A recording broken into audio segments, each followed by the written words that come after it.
Šis ir jaunākais no Leicas modeļiem SL3P. SL3 bija 60 megapikseļu milzīgs sensors, SL3S bija small vai standarta versija ar 24 megapikseļiem, ja nekļūdos. Šis ir 44 megapikseļi, ļoti labs sensors, kas ir sastopams arī kaut kur dažās citās kamerās, bet, protams, īpašais Leicas procesors un Leicas krāsu schēmas. Un, protams, Peak Design siksniņa, lai šis visai vērtīgais aparāts nekur nenokrīt un neizkrīt no rokas. Bet pirms es sāku runāt par šo kameru, šis ir fotokameru apskats. Un fotokameru apskats, es ilgi domāju, kas īsti būtu aktuālākais tādā fotoaparāta apskatā. Fotogrāfijas šis taisa taisnstūraina. Tieši tādas pašas, kā daudzi citi aparāti. Un gan krāsainas, gan melnbaltas, un viss notiek, te ir autofokus un tā tālāk. Un tad es nonācu līdz secinājumam, ka, manuprāt, priekš manis kameras izvēlē galvenais būtu lietojamība. Un nevis tikai ergonomika, bet vispār kā viņš darbojas, ko viņš dara. Un tāpēc par to vairāk šajā raidījumā. Šis man ir nonācis manās rokās sadarbībā ar Baltic Optics, kas pārstāv Leicas vai Laikas ražojumus Latvijā. Veikaliņš atrodas Vecrīgā, droši varat apmeklēt, paldies viņiem par šo iespēju. Šeit ir 35 mm Sumikrons SL, 35 mm f2. Ļoti jauks objektīvs pats par sevi, un par ko parunāsim mazliet atsevišķi, jo šis man ļoti patīk, šis ir ļoti jauks objektīvs. Bet šobrīd vairāk par kameru. Fotoaparāts ir principā tas pats, kas ir SL3, tad tikai mainās sensors, un, manuprāt, mazliet ir mainījušās pogas, bet es varu kļūdīties, bet jā. Tas pats lielais korpus, ja, ļoti liels, vienkāršs ergonomikas ziņā, bet tāpat laikā ļoti ērts, jo paņemot šo rokā, man roka, nav ne maza, ne liela, man vidēja roka smuki pietiek vietas 3 pirkstiem uz gripa, un viens pirksts podziņām un tā tālāk. Ja? Tātad ergonomikas ziņā, svara ziņā ļoti pārdomāti, ļoti forši, tad atkal vācu inženieru sajūta, kā tam visam jābūt. Un zinot pēdējā laikā, cik daudz dažādi ražotāji iegulda lietotāja rokas, tātad apveidē uz korpusa, šeit tas nav. Šeit ir mazliet gumija iekšā, kas ir patīkami, kur pirkstiem pieķerties, un viss pārējais vienkārši ir alumīnija gabals, ko tu tur ir rokā. Kā gribi, bet viņš turās rokā. Un tas ir forši, to es novērtēju, jo ilgstoši staigājot ar to kameru, tomēr, labi, siksniņai drošībai, bet ilgstoši staigājot ar kameru, tas ir patīkami, ka tas tā mums ir. Viena lieta, ko uzreiz gribētos šeit piezīmēt, ka šis siksniņas, šī ir Peak Design rokas siksni, ļoti forša, ļoti vienkārša un lēts produkts, par ko atsevišķi netiek runāts, bet šis ir ļoti forši, kurš klipojas klāt pie kameras un nepazūd. Viena lieta, ko gribētos ieteikt Leicai nākotnē, ir tas, ka šeit ir standarta kakla siksnas stiprinājumi augšpusē, kur mēs varam pieāķēt, bet lietojot rokas siksnu ļoti forši ērti, ja to var pieāķēt apakšā. Atbildēšu pats uz savu jautājumu. Varat piepirkt klāt Smolrig ražojumu apakšējo plati, kas skrūvējas klāt kameras apakšā un kuram ir siksniņas stiprinājums. Man personīgi patīk siksniņa apakšā stiprināt, jo tad ir mazliet vairāk brīvības augšā. Šajā gadījumā tā siksne mazliet te kaut kur traucē pogām, bet ne tā kā kritiski, bet jūtama viņa te ir. Respektīvi, man nepatīk siksna augšā, man patīk siksna apakšā pieķēt, bet to risina Smolrig. Augšā mums ir ierastās 2 pogas, kur šī ir kontrola poga, aizmugurē ir rullīts, jūs varat mainīt parametrus, slēdzas diafragma, un kreisajā pusē mums ir viens liels rullītis, kurš ir, ja nekļūdos, labojams. Šobrīd tas ir uzlikts uz ISO. Un tātad es varu pamainīt ātri ISO. Šie rullīši ir bez marķējumiem. Tas nozīmē, ka jūs varat tos konfigurēt, pielāgot, kā jūs gribat, un tas pats attiecas uz visām pogām, uz korpusa, kas pavisam ir, manuprāt, 5, kuras arī var pielāgot, kā jūs gribat. Un šeit es nonāku pie vienas ļoti lielas sadaļas, tātad Leicas kameras konfigurēšana, ja personalizēšana. Visas pogas var mainīt, visas var pielāgot un visām var piešķirt savu lomu, kas jāpilda darba laikā. Augšā mums ir smuks ekrāniņš, kas rāda parametrus. Aizmugurē mums ir ļoti foršs ekrāniņš, kuru var atlocīt uz apakšu un var atlocīt šādi uz augšu. Ja? Tātad lokās uz sāniem, nelokās, bet vertikāli, kā jūs gribat, varat ielikt. Principā arī tas ir viss, kas ir vajadzīgs. Varam nolikt, filmēt un fotografēt, kā mēs gribam. Ļoti atkal parocīgs ierastais jau lielais skatu meklētājs, kur regulējumam dioptrijām pašā augšā ļoti ērti un nepārprotami un tā tālāk. Skatu meklētājs ir 5,7 miljoni OLEDs, kas ir ļoti, ļoti jauks. Un šī ir viena no lietām, kas man šeit ļoti patīk, jo skatu meklētājs es ikdienā lietoju Sony A7 IV, kur skatu meklētājs ir tas, kas ir ziedots, lai cenu samazinātu. Šeit ir 5,7 miljoni OLEDs iekšā un ar ļoti, ļoti labu reakcijas laiku.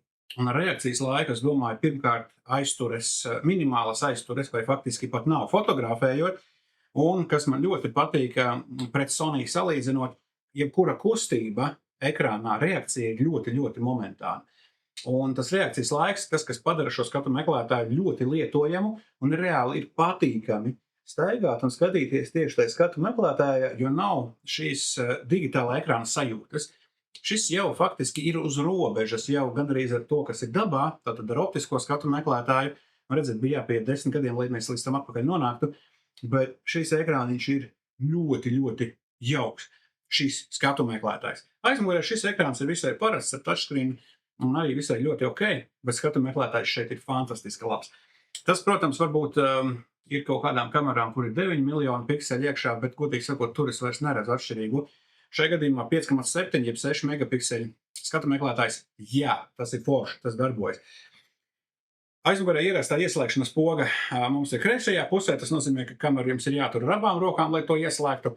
Tas ir mazliet nepierasti, jo es tomēr esmu pieredzējis visu darīt ar vienu roku vairāk un tā, bet šajā gadījumā tad kameru jāpaņem rokā un jāizdara tā ieslēgšanas darbība. Un aizmugurē, protams, mums ir 3 pogu laikas konfigurācija, play funkcija un menu, par ko pēc brīža, un kursoriņš, ar ko visu var darīt. Kursors vidū jūs trāpat uz OK podziņas, jeb apstiprinājums, kas ir kursora vidū. Pirmajā brīdī tas ir mazliet trikīgi viņu nospiest, bet saprotam, kas kā notiek un darbojamies.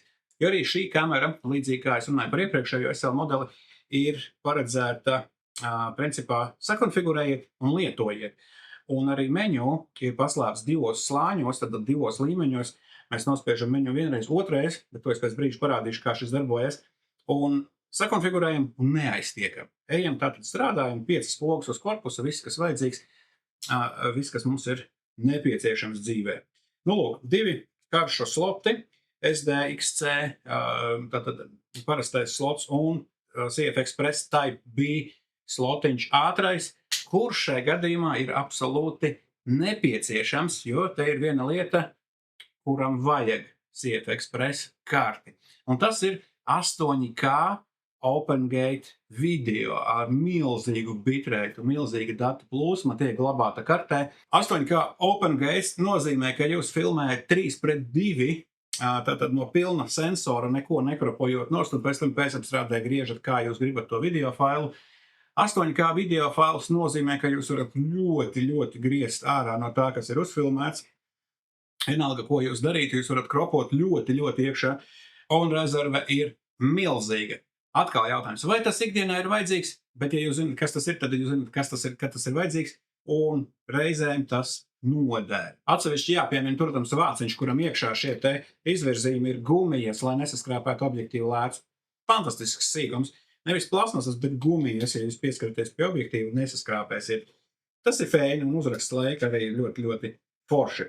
Skatu meklētāji kreisajā pusē slēpjas mazs sportiņš ar grūti noskrūvējumu skrūvīti, ļoti grūti noskrūvējumu, vēl grūtāk pieskrūvējumu atpakaļ, bet tas ir vecais labais sinhro ports uz zivspuldzi, un ja jūs to gribat darīt studijā pa vecam, tad šis ports te ir. Vai tas ir vajadzīgs 21. gadsimtā? Es nezinu, bet viņš ir un viņu var atskrūvēt un pazaudēt vāciņu, jebkurā gadījumā. Jā. Kreisā pusē mums ir tātad ļoti, ļoti forši vienkārši Type-C lādēšanas ports, pilnais HDMI ports, un austiņas, un mikrofons, un vēl mums ir pults, tālvadības pults, kura es pieļauju lietu abus 2 portus reizē, es neesmu redzējis to pulti, bet visticamāk tas tā ir.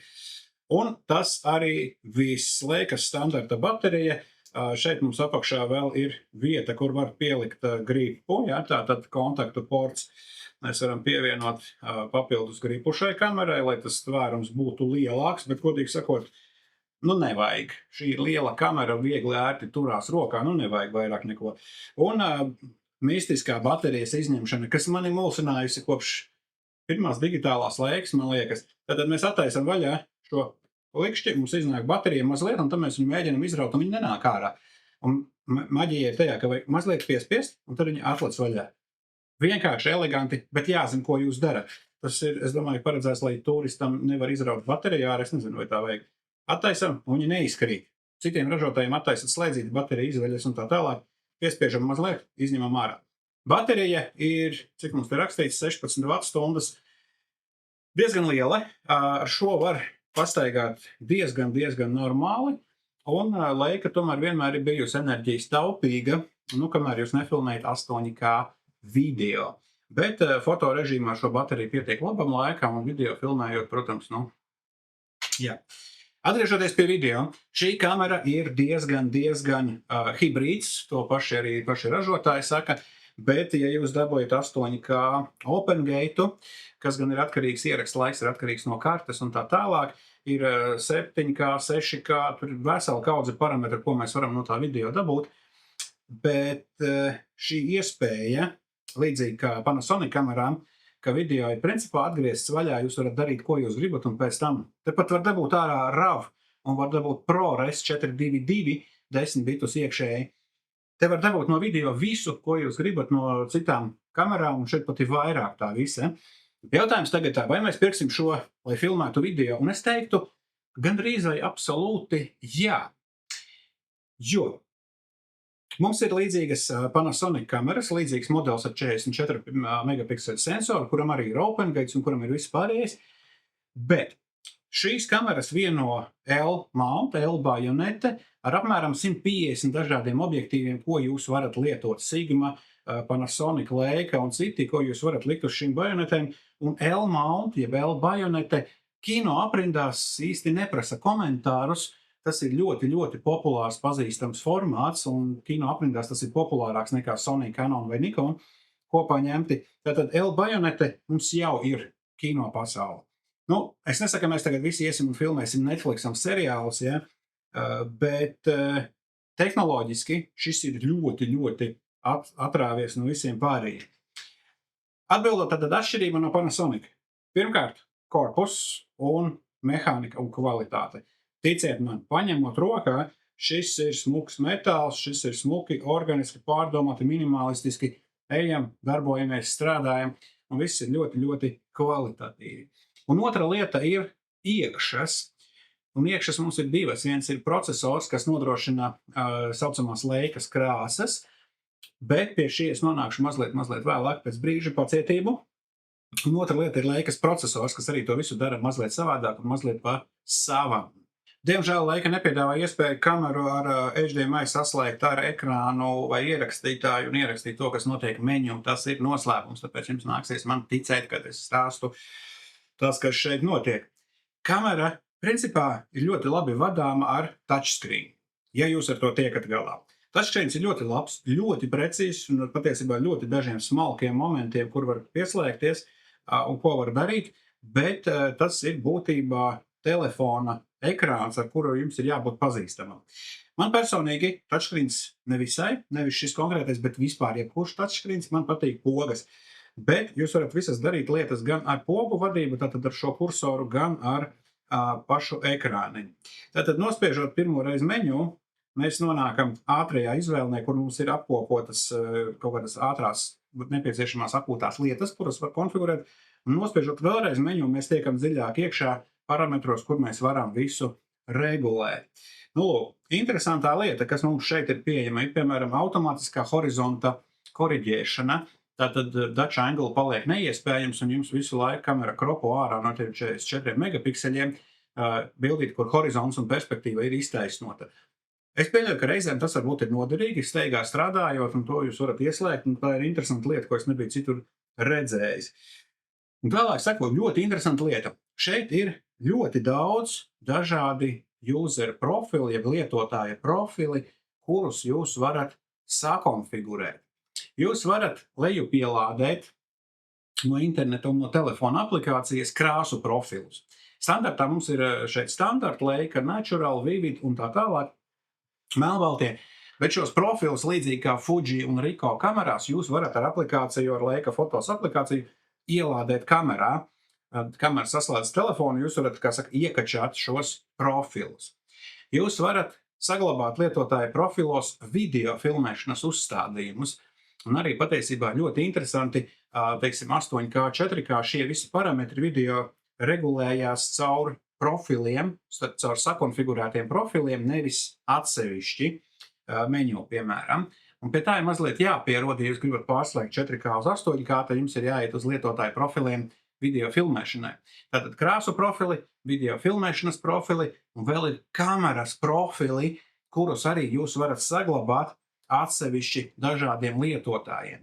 Tātad programmatūras līmenī jūs varat šo kameru saprogrammēt un saglabāt sev visus nepieciešamos variantus, nepieciešamās kombinācijas, kā jūs gribat to kameru lietot. Un tas ir, manuprāt, viena no lietām, ko es tiešām nekur neesmu redzējis šādā līmenī, ka ražotājs laiž mūs klāt pie procesora konfigurēšanas. Krāsas, video formāti, vispār kameras uzstādījumi. Mēs visu varam šeit sakonfigurēt, pārslēgt un lietot. Ja kamerai 2 lietotāji, nekāda problēma, uztaisam vienu otru, tas ir automašīnā sēdekļa regulēšanas atmiņa. Un tas viss ir salikt iekšā, un tas ir baigi atkal forši tādas nianses, kas ir pārdomāti sīkumi, kā iet un ar to kameru darboties. Viena dīvaina lieta, menu ar touchscreen palīdzību jūs varat mainīt diafragmas atvērumu. Es godīgi nezinu, kāpēc tas ir vajadzīgs, bet es šo funkciju netīšām atradu. Tā kā mēs ieslēdzam ātro izvēlnīti, mums ir tātad diafragma F2, un šeit pieskaroties mēs varam ar slaiderīti mainīt diafragmas atvērumu. Tāpat kā visus pārējos parametrus, ISO, slēdžu laiku, expo korekciju un tā tālāk. Bet arī diafragmu. To es nekur nebiju redzējis. Izņemot telefonu, bet interesanti. Bet, kā es teicu, touchscreens man personīgi nevisai, bet, ja tāda lieta ir, ok. Tālāk, autofokus.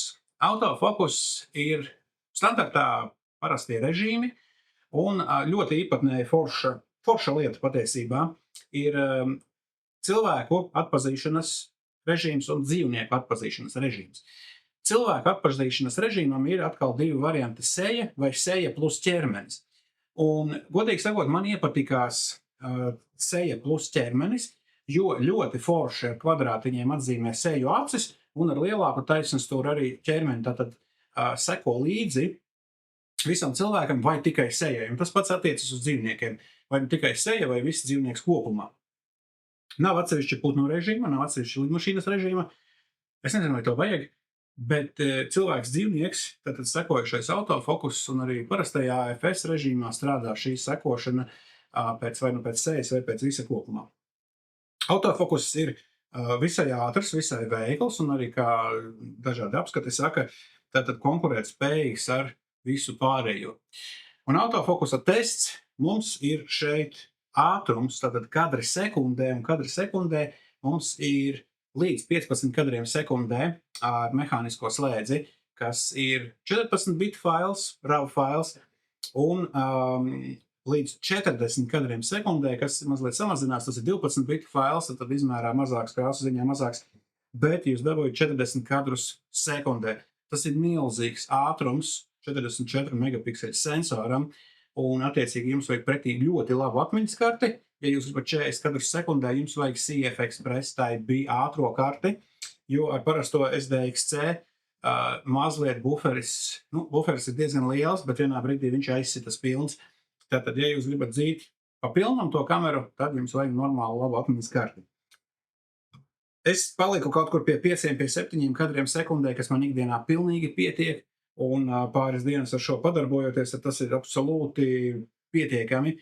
Es uzliku reizēm 15, es uzliku 40 kadrus sekundē, ja, un skrienošu bērnu tas noķer ļoti forši, autofokus strādā, un ja vajag, tad mēs dabojam to superīgo ātrumu, un ja vajag. Tas ir filozofijas jautājums, vai to vajag, bet katrā gadījumā tas šeit ir. Gan arī piemirsu, mums ir vēl 4. profilu sistēma, un tie ir autofokusa profili. Mums ir, piemēram, bērni, dzīvnieki, team sports, grupu sports, skrējējs un wildlife. Tātad šie profili ir sagatavoti dažādām konkrētām situācijām, un ja mēs katrā profilā mēs varam regulēt tātad jutību, mēs varam kustību, šīs kustības kļūdu regulēt.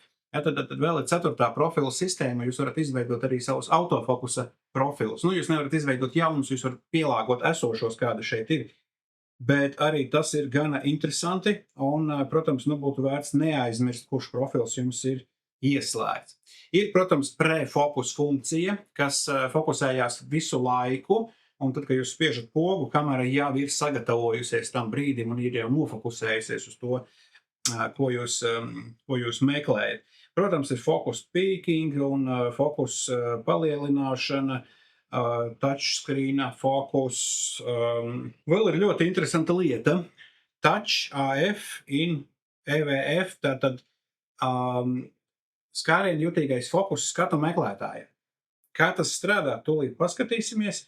Nospiedīsim on un izmēģināšu tagad šo darbību. Tātad ideja ir kaut kas līdzīgi, kā kaut kur Canonam ir redzēts, kad es skatos skatu meklētājā, es ar īkšķi varu braukāt pa skatu meklētāju un pārvietot autofokusa punktu, jeb zonu. Vēl ar 2 pirkstiem es varu šo zonu samazināt mazāku vai lielāku. Es pamēģināšu, vai es to varu darīt ar degunu. Absolūti šis strādā ar degunu. Tātad, ja es skatos skatu meklētājā, tad es ar degunu varu pārbīdīt autofokusa zonu. Episki. Es nezinu, vai tas tā ir paredzēts, bet ticiet man, tas tā strādā. Tātad, redziet, ar degunu mierīgi var pārvietot šo autofokusa zonu, un, ja iemanās to darīt, iespējams, otrā lieta ir rokā, jūs varat turēt dzērienu un fotografēt sportu un pārvietot fokusa zonu. Šis ir forši. Canonam bija mazliet neveiklāks risinājums, kur jums bija vienā ekrāna malā kaut kas jāgroza un jābīd un tā tālāk. Šeit, ja jūs ieslēdzat AF Touch EVF skatu meklētājā, tad jums darbojas vienlaicīgi skatu meklētājs un ekrāns, bet ekrāns strādā tikai kā touchscreens, kurā jūs varat pārvietot šo funktu.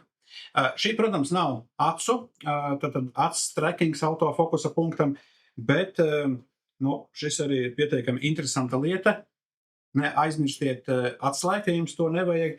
Gadījumā jūs neapmulstat, kas tagad pēkšņi notiek, kāpēc jūsu deguns pārbīda autofokusa punktus. Protams, mums ir arī digitālais crop, jeb iespēja pārslēgties uz APS-C sensoru vai uz 35 mm sensoru. Protams, visi timeri, bracketingi, viss pārējais, visas funkcijas, kuras ir pieejamas un iespējamas, tas viss ir kaut kur salikts šeit iekšā menu. Menu jeb izvēle, jāsaka, ir mazliet kompakta, mazliet pa daudz kompakta, jo viss ir ļoti sabās, un jums ir sabās vienā vietā, teiktu tā. Jums ir jāaiziet pirmo reizi cauri, jāatrod, kas tur ir, un tad jūs zināt. Menu ir intuitīvs, es ļoti viegli varu orientēties, kur kas ir, bet vajag pirmo reizi iepazīties ar to izvēli un saprast, kā tad viss šeit ir izvietots. Un šī izvēle atšķiras ļoti kardināli no ierastajiem Sony Canon variantiem, kur ir mazliet vairāk varbūt tādas norādes, kur kas atrodas. Šeit ir vienkārši saraksts. Un saraksts atveras nākamajos līmeņos, dažām opcijām, dažām nē. Attiecīgi, jums ir mazliet jāsaprot un pirmo reizi jāizskrien cauri, jāsaprot, kur kas ir paslēgts. Varbūt tās lietas jums nevajag, bet visas šīs interesantās lietas, ko es stāstīju, piemēram, autofokusa vadība ar degunu, ir paslēgta zem fokusa settingiem, un tur tikai ir maza bultiņa, kas norāda pa labi. Tur var ieiet un vēl kaut ko pakonfigurēt.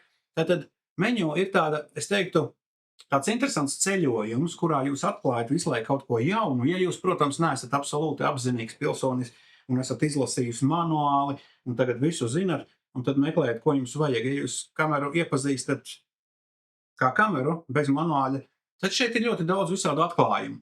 Un tas ir interesanti un tas ir forši, un varbūt šīs funkcijas jūs nelietosiet, bet tās, kuras jūs lietosiet, piemēram, šī funkcija vadīt to sensora punktu uz ekrāna, varbūt ne ar degunu, tas ir mazliet prasa kakla muskuļu tur treniņu, bet ar otras rokas īkšķi jūs varat to punktu pārvietot Un man liekas, intuitīvi tas ir ātrāk un veiklāk nekā ar tās pašas ar labās rokas īkšķi tagad zenāt to kursoru, ko arī var izdarīt. Vienkārši tā ir jauna lieta, un tā ir diezgan labi realizēta lieta, kas ikdienā principā palīdz, ja jums vajag ātri pārslēgt to punktu, jo, ka jūs varat arī šķīt viņu pārbīdīt, sliktākā gadījumā ar deguniem ir nepieciešams, bet tas ir foršs risinājums. Protams, klasiski režīmu pārslēga šeit nav, režīmu pārslēgts ir iedzīts iekšā izvēlnē, jūs nospiežat pirmo izvēlnī, tur jums ir režīmi AP, SM, jau ierastie, un to jūs varat izdarīt vai no touchscreen vai ar kursoru, tātad ieslēgt to, kas jums ir tuvāks un vajadzīgs. ISO mums šeit ir līdz 100 000, jūs varat arī sakonfigurēt auto ISO, kā parasti, protams, kādās robežās jūs gribat, un to ir visai ērti izdarīt arī šeit uz touchscreen. Augstie ISO strādā ļoti, ļoti labi, kā jau tas ir visiem SL ierasts modeļiem sākot, jo, man liekas, no SL2 bija ļoti laba ISO performance, un par to attiecīgi nav bāžas. Ļoti interesanti ir šie Leicas krāsu profili, ko jūs varat dabūt no Leica fotos aplikācijas un ielādēt šeit, un kā es teicu, tas atgādina kaut kur Fuji un Ricoh pasauli, kur šie krāsu profili principā ir gandrīz vai galvenais jautrības objekts, ko mēs varam šeit pielikt klāt. Ja, tad šajā gadījumā arī tas ir diezgan viegli organiski atrisināts. Protams, Leica fotos aplikācija nodrošina arī to, ka jūs varat jau uzreiz kopēt fotogrāfijas uz mākoņu servisu un pēc tam kaut kur tālāk. Tā kā šie servisi, Leica vismaz, Leicas aplikācija ir, es teiktu, kaut kur top 2, top 3 sarakstā no visām aplikācijām, kuras ir lietojamas. Šajā aplikācijas sarakstā top 3 noteikti nav Sony aplikācija, noteikti nav Fuji aplikācija, kuras, teikšu godīgi, principā nestrādā. Un šobrīd ir 2 aplikācijas, kas darbojas, tas ir Leica Fotos un tas ir Ricoh GR World. Un varbūt vēl Nikona varētu būt 3. vietā, bet uz robežas. Ja? Tātad tas ir plusiņš, ka tā aplikācija reāli strādā un ar viņu reāli kaut ko var izdarīt, neveltot stundu laika konekcijas kaut kādām problēmām. Kamera, protams, atbalsta 9 voltu lādēšanu, 3 ampērus, kas ir visai jauki, jo mēs varam uzlādēt to bateriju diezgan ātri korpusā šeit iekšā. Jaunajām kamerām, principā gandrīz vai visām jau nāk jautīgāka lādēšana, bet tomēr ir izņēmumi, kur jums ir jāpērk klāt atsevišķs lādētājs ar lielāku jaudu un tā tālāk. Šeit mums ir 9 volti, 3 ampēri, tas ir diezgan ātri, un to bateriju var uzlādēt patīkami forši. Kamera nekarst, arī 8K video režīmā kamera nekarst, neskatoties uz to, ka nav dzēsēšanas aktīvās, kā tas ir, piemēram, Panasonic, bet šeit korpus es pieļauju tik ļoti tālo radiatoru, ka būtībā nav nepieciešama piespiedu dzēsēšana. Un cik es pafilmēju to 8K OpenGate, tā kamera nekarst, ārā neslēdzas un viņi darbojas diezgan stabili. Un visbeidzot, pāris vārdi par šo objektīvu 35 mm Summicron SL F2. Fantastiska bilde, un šī objektīva bilde, jeb šī objektīva, pareizāk sakot, metāla blende, super. Šī objektīva bokeh zīmējums uz atvērtu vai gandrīz atvērtu diafragmu ir kaut kas ļoti, ļoti pazīstams un foršs no Leicas M sērijas objektīviem. Tīrs, dzidrs, bez viņetes, tīra mala, ļoti, ļoti jauks objektīvs. Un tieši šajā zīmējumā ļoti plastisks un ļoti organisks, kad jums attēlā ir galvenais un fons un priekšplānā kaut kas, ļoti labi var novērot to plastiku, kā tas objektīvs attēlo to realitāti un kā saka, zīmē. Un šis objektīvs 35 F2, pa ilgiem laikiem šis ir kaut kas ļoti, ļoti foršs, kurš to netaisa to nervozo fonu, netaisa nervozi saraustītu fonu. Tīrs, plastisks, gluds un ļoti, ļoti iepatīkās šis objektīvs, bet šis ir pieejams tikai L-mount, tātad Leica Panasonic kamerām, un bet šis konkrētais 35 F2, varbūt 35 1.4 būtu vēl jaukāk un jaudīgāk, bet arī 35 F2, es domāju, šis ir ļoti, ļoti bildes ziņā fantastiska lieta. Kopsavilkums ir jāpierod pie Leicas menu, ir jāpierod ar to jāiepazīstās, un jāsakonfigurē. Un tā kā jūs zināt, ko jūs gribat, jūs saliekat karstās pogas uz tām funkcijām, gruņļus uz tām funkcijām, kas jums ir nepieciešami, tajā virzienā, kā jums ir nepieciešami. Jūs izdarījuši mājas darbu, sakonfigurējuši kameru, ejiet un strādājiet. Un kamera dara visu pārējo, ieslēdz ļoti jauki aiziet sleep režīmā un pamostas ļoti ātri piespiežot podziņu. Tādi patīkami sīkumi. Lietotāja pieredze, par ko es runāju sākumā, šeit ir ļoti smuki atstrādāt, ir saliktas ļoti daudz lietas, nianses, kas lietotājiem nevarbūt ne palīdz, bet padara to ikdienu patīkamu, padara to ikdienu tādu komfortablu un mazliet tādu prēmiju sajūtu, ka tu ej un strādā un tev tā kamera palīdz darīt to, ko tu dari. Un varbūt tas ir tas prēmijum, kas šeit ir Leicas izpildījumā, kas nav Panasonic izpildījumā. Ja Panasonic izpildījumā tā kamera ir mazliet, tas modelis ir mazliet vienkāršāks un tāds lētāks, burtiski, jā. Un arī lietošanas ziņā man ne tik ļoti pārliecina Panasonic modelis, kā šīs. Protams, jā, šis ir dārgāks, ar to jārēķinās, jo tas ir Leicas korpus, Leicas dizains, Leicas procesors, Leicas krāsas un viss pārējais, jā, programmatūra. Un tas ir tas, ko jūs iegūstat. Bet jūs tiekat pie L bajonetes, 150 objektīvi plus mīnus, un jūs varat visu to lietot, darīt un tā tālāk. Jums ir OpenGates, jums ir 422 10 bitu krāsas, jums ir ProRes, jums ir video RAW formātā, kas reti kur citur ir atrodams. Tāpēc man ir prieks, ka Leica iet šajā SL3 attīstās šajā SL3 SL virzienā, jo Leicas M kameras ir pats par sevi pilnīgi cits stāsts, tas ir cits piedzīvojums, cita pieredze, tas ir tīrs tikai foto.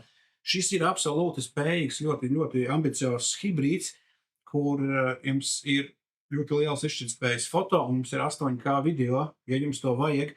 Ja jums nevajag, tad 5K un 4K, man liekas arī 6,4K režīmā jūs tiekat līdz 120 kadriem sekundē. 8K režīmā jums tikai 30 kadri sekundē vai 24 atkarībā no pulsekam un tā tālāk.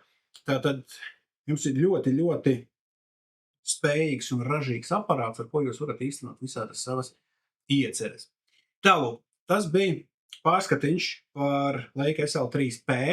P nozīmē professional vai performance, bet pati Leica īsti nesaka, ko tas nozīmē, bet no citām kamerām mēs zinām, ka P ir tāds profesionāls zīmoliņš, kas būtu lietojams profesionālai lietošanai. Šeit varētu būt viņš arī būt H, hibrīds, bet, Leica saka, ka tas ir P, tātad tas ir P. SL3 ir 60 megapikseļi lielais sensors, un SL3S ir mazais sensors, kas ir samazināta izšķirtspēja tur, kur tas ir vajadzīgs. Un šis ir ļoti, ļoti jauks, tātad pa vidu, es teiktu, ne gluži kompromiss, jo šeit īsti nav kompromisu. Jūs dabūjat visu pa maksimumu, izņemot to, ka jūs nedabūjat 60 megapikseļus, bet 44, bet jūs dabūjat 8K video. Un, ja jūs to darat, ja jūs filmējat, fotografējat, tad es noteikti ir vērts skatīties arī šajā virzienā. Un tad jūs lasat Leicas ekosistēmā un darbojaties. Paldies Baltika Optics, ejiet uz viņu Vecrīgas veikalu, tur var apskatīt fotoizstādi pēdējo Leicas konkursa, un noteikti jūs varat arī sarunāt, droši vien, kā paturēt rokās, apskatīties šo demo kameru, kuru viņi man uz brīdi aizdeva, un jūs varat paskatīties, pārliecināties, vai jums tas der vai ne, un gan jau, ka jūs varat arī sarunāt kādu labu cenu un iegādāties, tad, kad jūs to vēlaties. Paldies, ka skatījāties, spiediet like, spiediet subscribe, tiekamies nākamajos apskatos, un es tikmēr vēl izmantošu dienu un aiziešu ar šo kaut ko jauku pafotografēšu.